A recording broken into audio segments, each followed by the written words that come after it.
प्रिय विद्यार्थियों, आज हम देखेंगे कि शेल मॉडल में हम किस प्रकार से एलएस कपलिंग को इंट्रोड्यूस करके कोश संरचना को एकदम सही मैजिक नंबर न्यूक्लियाई के लिए प्राप्त करते हैं। हमने पिछली बार देखा था कि आपके पास शेल मॉडल का प्रमाण हमारे पास मैजिक नंबर न्यूक्लियाई हैं और इन न्यूक्लियाई के लिए अपेक्षाकृत ये सबसे अधिक नाभिक स्थायी हैं हमारे लिए प्रकृति में, और इनकी जो उपलब्धता है वो भी सर्वाधिक है क्योंकि ये स्थायी हैं, और इनके समस्थानिकों की संख्या और इनके सम न्यूट्रॉनिक नाभिकों की संख्या भी सर्वाधिक है। बंधन ऊर्जा के मान इनके लिए अधिक हैं और साथ ही इनके लिए जो विद्युत चतुर्ध्रुव आघूर्ण के मान हैं वो बहुत शून्य के करीब पाए गए हैं। शून्य के करीब पाने का मतलब है कि इनकी जो संरचना है वो सममित है, गोलीय है। और साथ ही साथ हमने ये भी देखा था कि जो भी आपके पास प्राकृतिक रेडियो एक्टिव श्रेणी है वो लेड के समस्थानिक पे ही जाके समाप्त होती है। इसका मतलब जो मैजिक न्यूक्लियाई अंक हैं वो सर्वाधिक स्थायी हैं और वो उनका कोश स्ट्रक्चर जो है वो भरा हुआ है। तो इसलिए हमने ये माना कि जिस प्रकार इलेक्ट्रॉन एटम में कक्षाओं में चक्कर लगाते हैं उसी प्रकार आपके पास जो न्यूक्लियॉन हैं वो भी नाभिक में कक्षाओं में उपस्थित होने चाहिए और ये कक्षाएं मैजिक नंबर न्यूक्लियाइयों पर जाकर समाप्त होनी चाहिए, भरी जानी चाहिए, क्लोज स्ट्रक्चर हमें मिलना चाहिए जिससे ये नंबर क्या हो जाएंगे, स्थायी हो जाएंगे। जैसे हम जानते हैं कि आपके पास जो इलेक्ट्रॉन कोश जब भर जाते हैं तो नियॉन, आर्गन, क्रिप्टॉन, जिनॉन ये हमें सब कैसे मिलती हैं, इनर्ट गैसेस मिलती हैं। तो इसी आधार पर हमने माना था कि जो शेल मॉडल है उसमें आपके पास जो नाभिक है वो एक नाभिक में जो न्यूक्लियॉन है वो बाकी सभी न्यूक्लियॉनों के एक पोटेंशियल वेल में घूम रहे हैं और ये एवरेज पोटेंशियल वेल सभी न्यूक्लियॉनों के लिए समान है। और नाभिक में जो न्यूक्लियॉन है वो पेयर वाइज यानी युग्म के रूप में कोशों में उपस्थित हैं और इन पर पाउली का अपवर्जन नियम भी लागू होता है। और जिस प्रकार से हम इलेक्ट्रॉनों को भरने के लिए मुख्य क्वांटम संख्या, ऑर्बिटल क्वांटम संख्या की बात करते हैं, उसी तरह हम न्यूक्लियॉनों को भरने के लिए भी इन नंबर्स की बात करते हैं। और जब मैंने पोटेंशियल लिखा था तो मैंने पोटेंशियल को लिखा था कि V = VR - V0 + ½ m⍵² r² के रूप में हमने पोटेंशियल को दिया।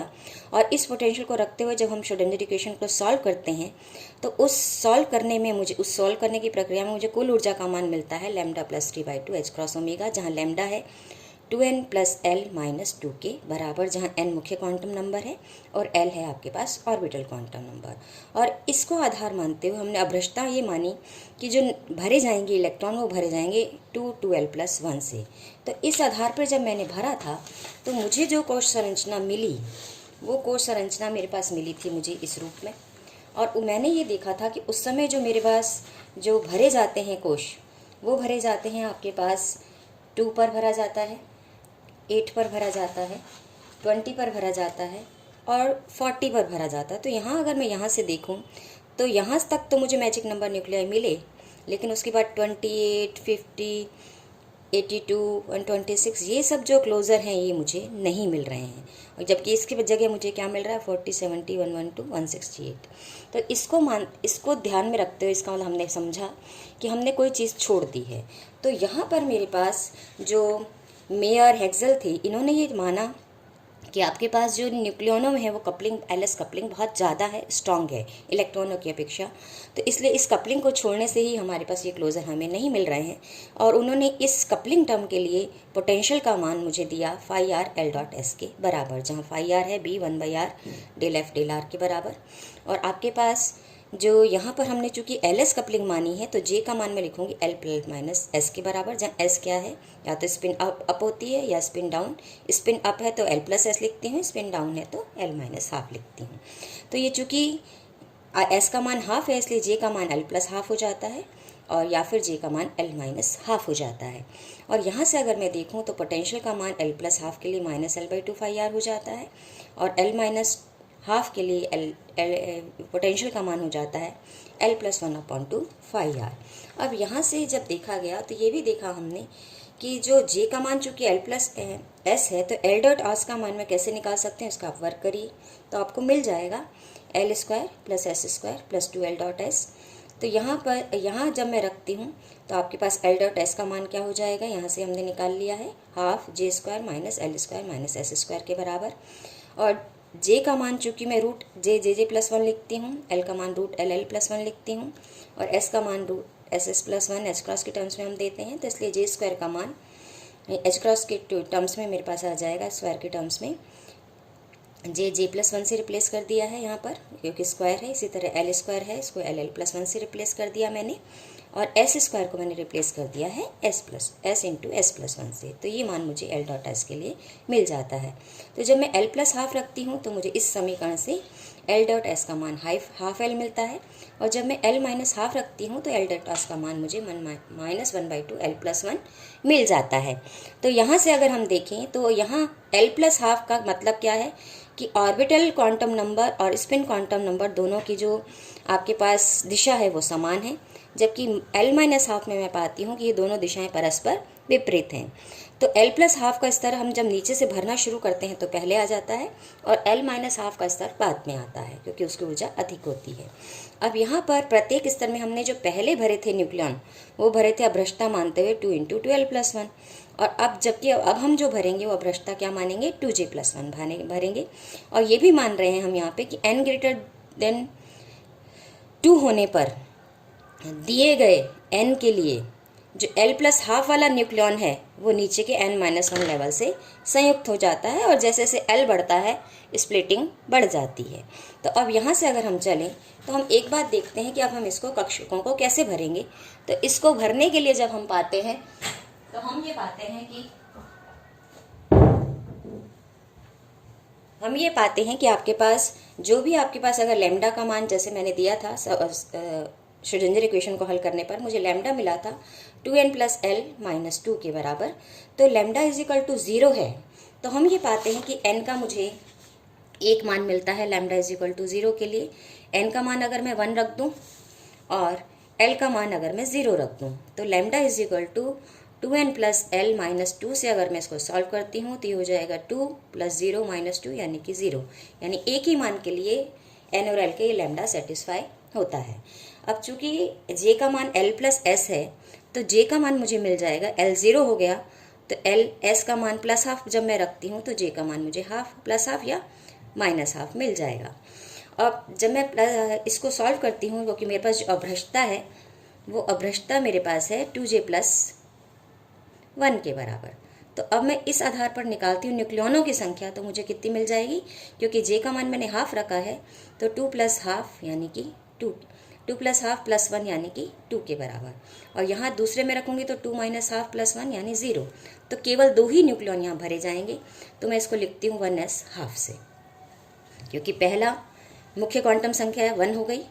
l अब यहाँ एक चीज़ हम और देख लेते हैं, जब l का मान 0 होता है तो मैं इसको s से लिखती हूँ, l का मान 1 होता है तो मैं इसको p से लिखती हूँ, l का मान 2 होता है तो मैं इसको d से लिखती हूँ, l का मान 3 से होता है तो इसको f से लिखती हूँ, 4 होता है तो g से, और 5 होता है तो i से। इस प्रकार हम l को निरूपित करते हैं। तो यहाँ पर चूंकि l का मान 0 है तो 0 के कॉरस्पॉन्डिंग मेरे पास s है, मुख्य क्वांटम नंबर 1 है तो 1s½ क्योंकि एक ही मुझे मिलेगा इसके कॉरस्पॉन्डिंग ±½ तो वह हाफ हो गया। अब मैं अगर लैम्डा = 1 मुझे रखना है तो ये किस कॉम्बिनेशन के लिए मिलता है मुझे, जब n = 1 हो और l = 1 हो। तो लैम्डा अगर मैं रखूँ तो देख लो यहाँ सेटिस्फाई हो जाएगा, तो 2 × 1 + 1 - 2 यानी कि यहाँ अगर मैं देखूँ तो ये मान 1 आ रहा है।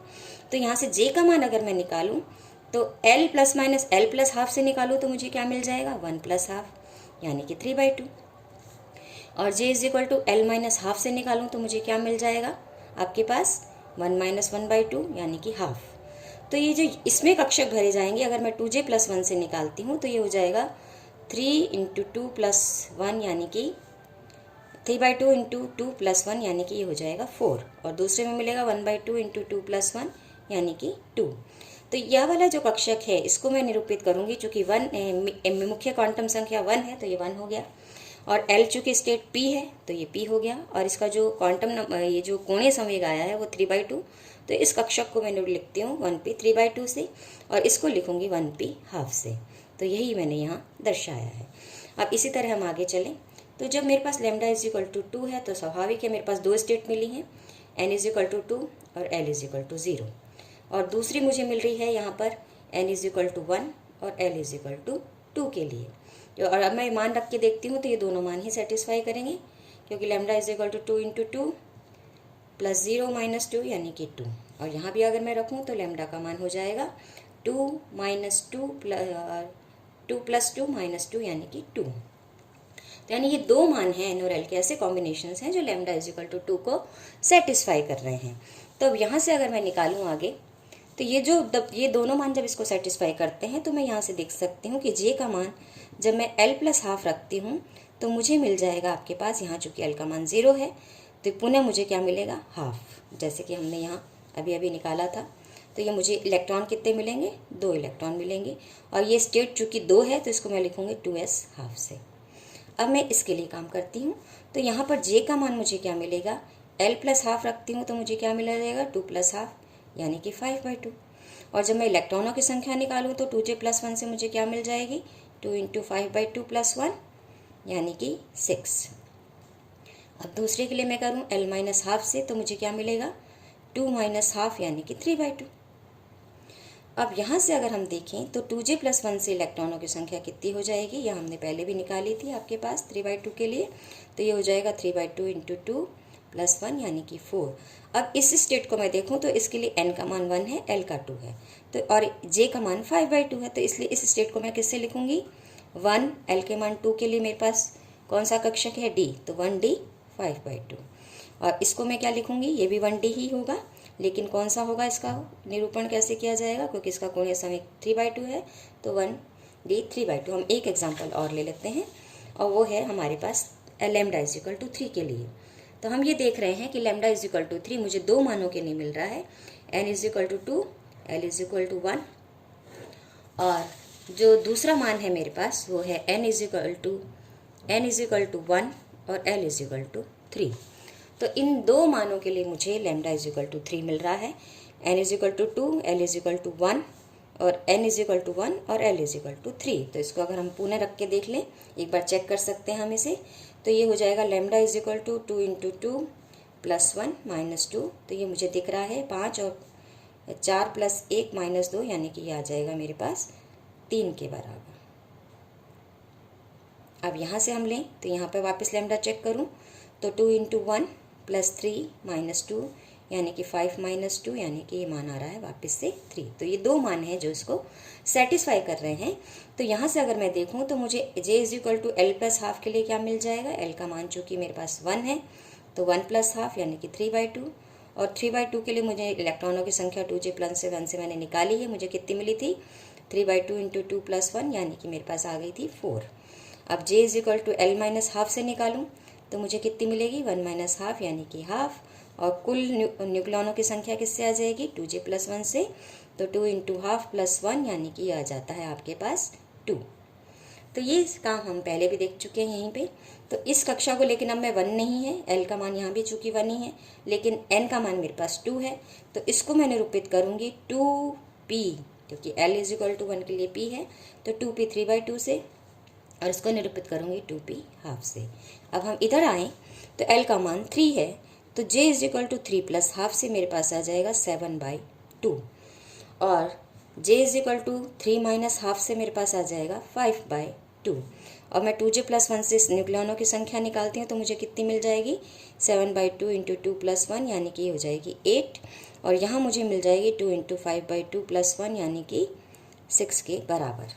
तो यहाँ अगर मैं देखूँ तो इसको मैं किससे निरूपित करूँगी, क्योंकि n का मान 1 है और l का मान 3 है, और l के मान 3 के लिए मैं लिखती हूँ f, तो ये हो जाएगा 1f।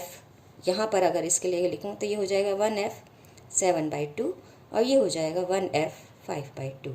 तो इस तरह से मैं कक्षाओं का निरूपण कर सकती हूँ। तो यहाँ पर अगर मैं देखूँ तो यही मान मैंने यहाँ दर्शाए हैं कि 3 के लिए दो स्टेट 2 और 1 में आपके पास दो मान मिलते हैं, 2p हाफ और 3/2।